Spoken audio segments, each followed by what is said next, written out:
Hi, I'm Nan Simonson. I'm glad you joined me. It's been a long day and I'm about to make dinner and I thought, you know what? I'm going to have you in the kitchen with me. I'm going to be making something I haven't made before, and that's buckwheat risotto.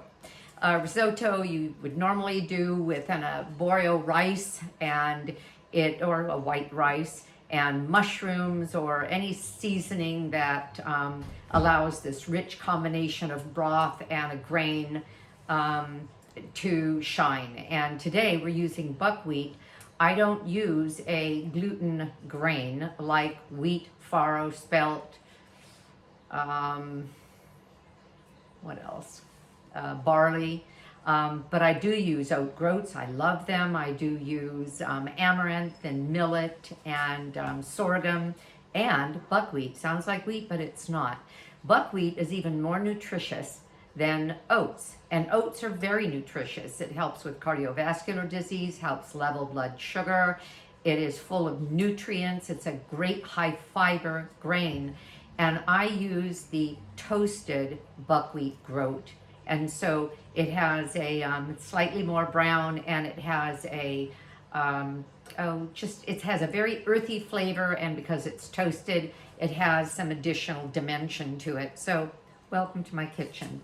I'm using for this recipe a 6-quart Instapot. I have an 8 and a 6. I love them. Own them for one of them, the 6 quart, for 6 months before I dared touch it. It intimidated me.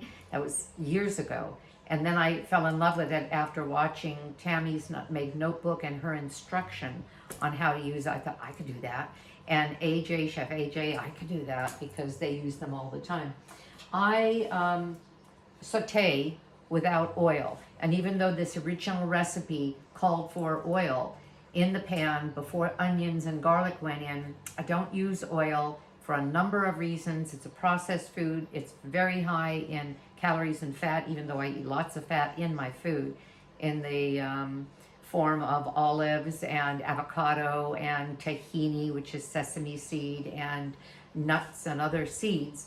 But I don't do additional oils. And in a number of my videos, I explain that whole thing nutritionally, but I'm not going to go there with you right now. I want to get started. My husband's saying I'm hungry.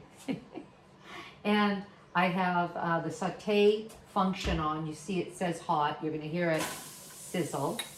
And this is chopped onion. It's 2 cups of chopped white onion. And a lot of times I'll use the sweet onion. I just like that. And you can hear it sizzle. If you didn't know that about your Instapot, the cover can go on it like that. I'm going to put it down into the sink to get it out of the way because I want to show you that there's nothing in this pot but onion. But you see how white that is? When I let it weep, and it does, it sort of sweats in the heat. When I let it weep in here a little bit, it will get a little bit brown. Then I'll add a little bit of my own broth to saute. Before it gets too brown, I'll add the garlic to allow it to brown a little bit. Garlic gets bitter if it browns too much. And then I'll add the buckwheat, and this is the buckwheat. It's been rinsed. I rinse all of my grains because they've just been around the world and around the block too many times for me to take them right out of a package and eat them. And things come off of them when you rinse it. You'll see dust and things. And we'll take it from there. But I want to introduce myself properly. Nan Simonson.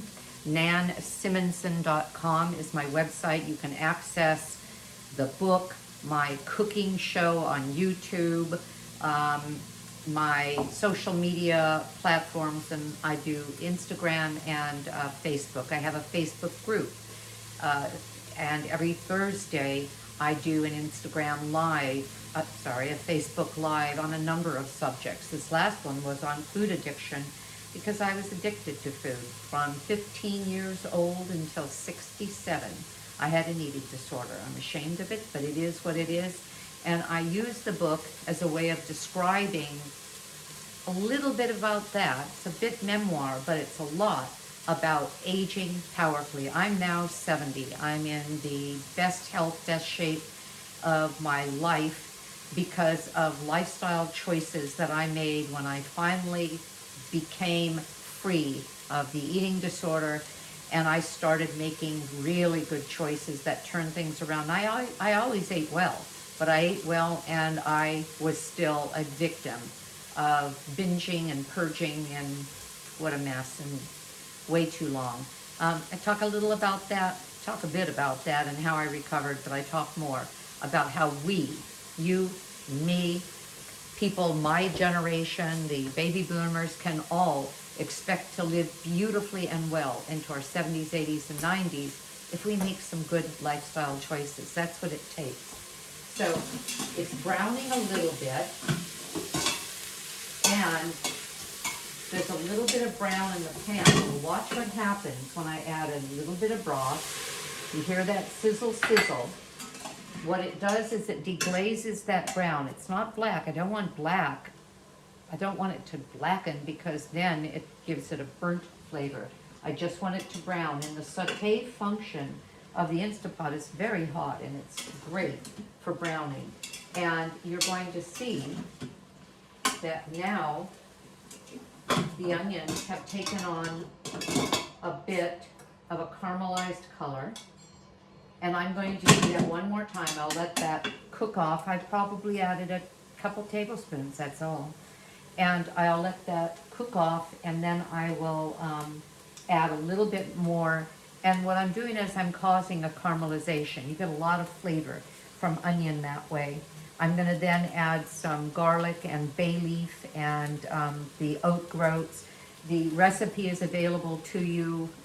You just click the button and you'll get the recipe. It's also on my website, nansimonson.com. And that will, for that reason, I'm not going to do all the amounts of everything. I'm giving you things in general. Mushrooms are another very healthy food. If you follow Joel Furman, Dr. Joel Furman, he talks about his G-bombs, and those are his most recommended food groups, or food groups. And G is for greens, B is for beans, or berries. I think it's beans first. O is onions and all alliums. That's onions, scallions, garlic, leeks. The garlic family is, or the onion family is allium, genus. OM is for mushrooms. He considers mushrooms a superfood, and I do too.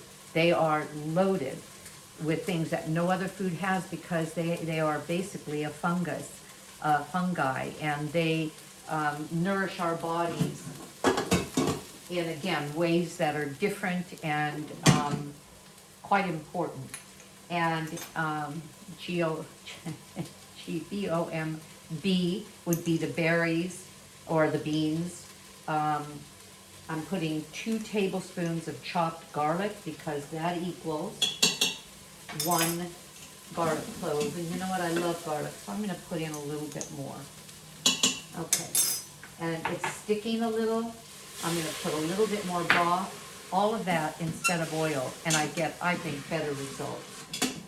And I'll show you again before I throw in the oat groats. I'm sorry, the buckwheat. There, can you see how beautifully brown that is? That means extra flavor and richness. I'm going to put in it, I'm going to let it get hot again.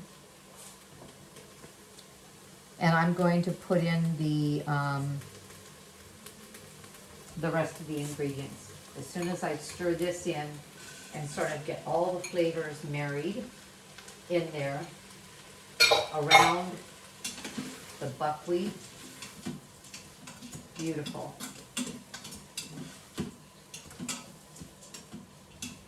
All right, I'm going to let that just kind of brown a little bit. So where did I get this recipe? There is a woman, Jill Nisanow, who has been teaching cooking for over 25 years. She is an expert not only at whole food plant-based, and I didn't tell you that. One of the things that I attribute my recovery from the eating disorder was well, two things. One, a book I read, Brain Over Binge, Catherine Hansen, and within 3 months of my reading that book and practicing not only what she directed, but also from her recovery guide, the lessons, I was free of my eating disorder. And again, that was almost 3 years ago, more than 2.5 years ago. But the second part of one of the things that she advises, you have to eat adequately. You have to nourish your body really well. You have to stabilize your blood sugar, your body chemistry. I did that with whole food plant-based diet. My husband and I gave up meat. You don't have to, but we gave up meat and dairy and all forms of animal product, and we are the healthiest we've been in decades on nothing but plants, fruits, vegetables,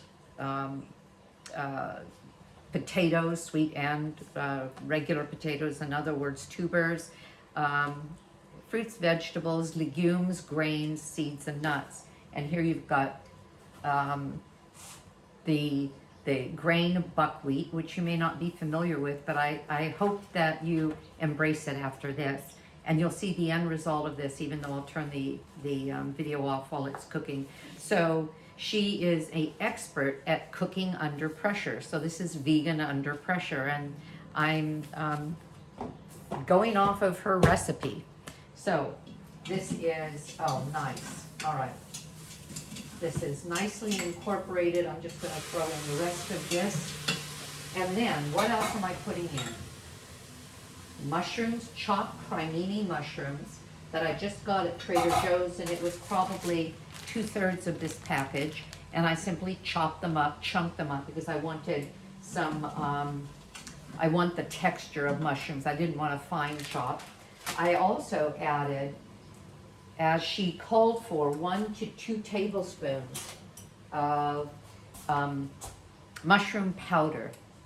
Now I could have used this Mushroom Ultimate seasoning, and there are seasonings in here, but the first ingredient is white button mushrooms, and then powdered garlic, black pepper, thyme, and rosemary. This would have been just fine.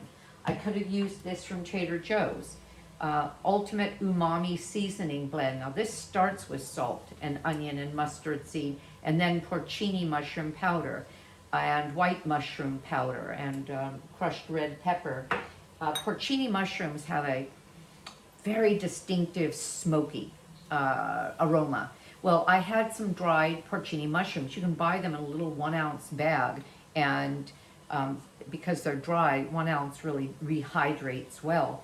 Well, I took some of the dried and simply put it into an old coffee grinder I had. It could have gone into the blender, but I would have probably needed more than what I had. And she called for 1 to 2 tablespoons of it. And again, it's a pretty heady mushroom, so I'm going to put almost 2 tablespoons. And that's it. Let me make sure I've got everything I want. And then I'm going to add 4 cups of either mushroom stock from rehydrating or from cooking mushrooms, or in this case, my own homemade broth. And on my website, you'll see that I'll teach you how to use scraps in the kitchen that you can keep in the freezer to make your own broth. It's free because most of those scraps you would have thrown away. And calls for 4 cups. This is a 1-quart jar. I love these jars. I got them on Amazon, and I use one to bring water to the table, and the other, I always keep my broth in the freezer, and when I defrost it in 4-cup portions, I put it in here. I'm going to save just a little bit because when I'm finished, this is either going to be too dry and I'll add more, or too moist and I'll cook some away. I want to have a little bit to add. So did you see that I didn't use any salt? I'm going to salt if I decide to at the very end after I've seasoned with the last ingredient, which will be some balsamic vinegar that I'm going to stir in. All right, so how do we set the Instapot? I close it, tweak the lid, engage the lid, go to pressure cook, even though any one of these could have, this one could have that located in a different place. For example, my 8-quart has pressure down here, and this one has pressure up here, the 6-quart. And I'm going to set it for, what did she want me to do? Bring it to pressure and set it on high for 3 minutes. That's it, 3 minutes. And then let it naturally, oh, wait a minute. Hold on.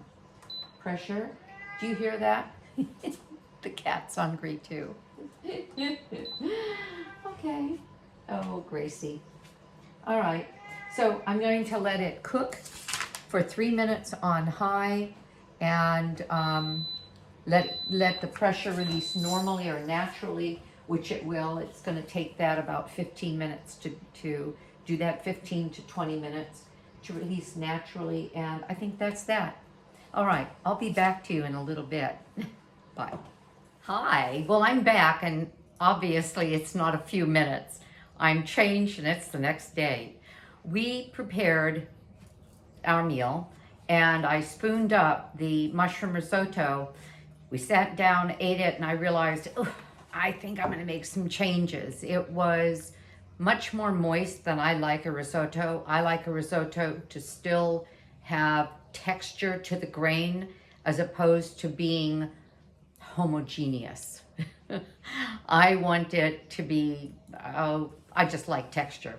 And I like the idea of having the mushrooms chopped a little bit more than I did. So I want to show you what I came up with, because I played with it this morning and I came up with this. I've decorated it with a couple of pieces of mushroom that I held over, and it's marvelous. It's, oh, I'm sorry, let me grab a fork. It is, you'll see the texture? Now some would say, but Nan, that's not really risotto, because risotto quite often is almost creamy.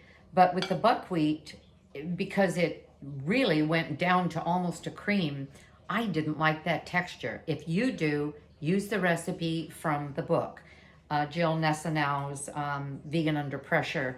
Otherwise, use the recipe that I'll include here, because I amended the amount of water. I amended the cooking time. Instead of 3 minutes, I went to 5 minutes, and put in a lot less water. And actually, it's really good. And I wanted to say something else. I wouldn't go out of my way, if I were you, to get porcino mushroom dried, turn it into a powder. That wasn't necessary. It was lost on us, flavor-wise. Instead, I would, if you're used to salt, you're going to want a little salt, probably, maybe not. A lot of you don't use salt. Don't. If you don't, I used this morning when I was making it. Trader Joe's Mushroom and Company multi-purpose umami seasoning blend. The first ingredient is kosher salt. The second one is dried onion, and then mustard seed, and then porcini mushroom powder, white button mushroom powder, crushed red pepper, and black pepper. This was what I used, and I used I used about a tablespoon of it. And I had my husband taste it after I finished, and he said, there's flavor, because he didn't think there was much flavor in what we had last night. So you can use this. If you don't have anything like this, there are other mushroom powders. If you don't have a mushroom powder, you get mushroom from the dish. I would use a little bit of any kind of a seasoning mix, that, especially one that has thyme in it, or which could be a herbs de Provence, a pinch of that, maybe I have a teaspoon, or just thyme, some thyme, black pepper. If you have mushrooms, a mustard seed, you can use that. If not, don't. But you want some flavor behind that bit of creaminess in that mushroom, because the mushroom has quite an umami flavor, and you want to sort of break that a little bit. And use the balsamic vinegar that is in the recipe as well, because that gives it a bit of a pop. And I think that's that.